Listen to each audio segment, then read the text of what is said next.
Greetings, history enthusiasts. Today, we embark on a journey back to the heart of the Cold War, where the world held its breath during the Cuban Missile Crisis.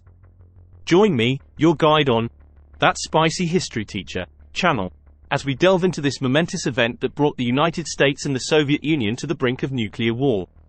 Our tale begins in October 1962 when Major Richard Hazer, piloting an American U-2 spy plane, spotted something that sent shivers down his spine: Soviet SS-4 medium-range ballistic missiles being assembled in Cuba.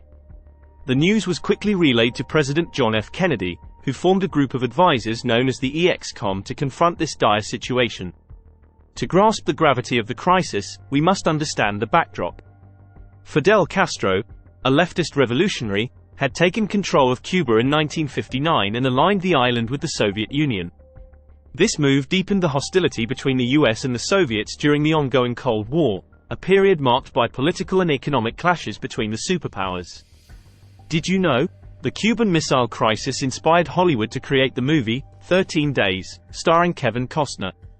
It aimed to capture the intense drama and tension that unfolded during those perilous 13 days.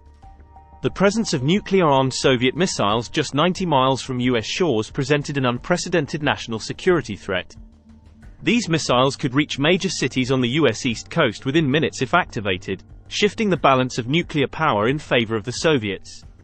Soviet leader Nikita Khrushchev saw the missile deployment in Cuba as a strategic move to counter the threat of American missiles stationed in Western Europe and Turkey. Moreover, he sought to shield Cuba from further US aggression after the failed Bay of Pigs invasion in 1961. President Kennedy and the EXCOM were now faced with a daunting task: how to respond to this imminent danger without plunging the world into a full-blown nuclear war. Various options were considered, including military strikes on the missile sites or even a full-scale invasion of Cuba. In the end, President Kennedy opted for a more cautious approach. On October 22, 1962, he addressed the nation through a televised broadcast, informing Americans about the missile installations in Cuba and announcing a naval blockade to prevent further Soviet supplies from reaching the island. The crisis reached a critical juncture on October 24 when Soviet ships carrying military cargo headed for Cuba, testing the resolve of the US naval blockade. A single miscalculation could escalate the situation into a nuclear nightmare. Thankfully, the world breathed a sigh of relief as the Soviet ships stopped just short of the blockade line, avoiding a direct confrontation. Yet, the tension remained high, and the risk of a nuclear exchange lingered. Amidst the tension, both the US and the Soviet Union sought a way out of the crisis. Diplomatic channels were utilized, and on October 26, Khrushchev proposed removing the Cuban missiles in exchange for a US pledge not to invade Cuba. Although the Kennedy administration publicly accepted the offer to remove the missiles from Cuba, privately, they also agreed to a lesser-known aspect of the deal: the withdrawal of US missiles from Turkey. On October 28, 1962, the crisis finally subsided. The Cuban Missile Crisis was a pivotal moment in history.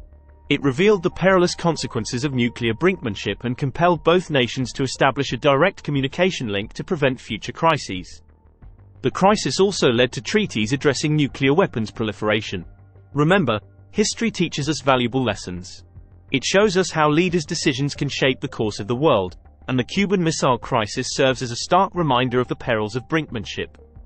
Join me again on That Spicy History Teacher, as we explore more captivating historical events that have shaped our world. Don't forget to like this video and subscribe for your regular dose of historical insights. Until next time, keep uncovering the past.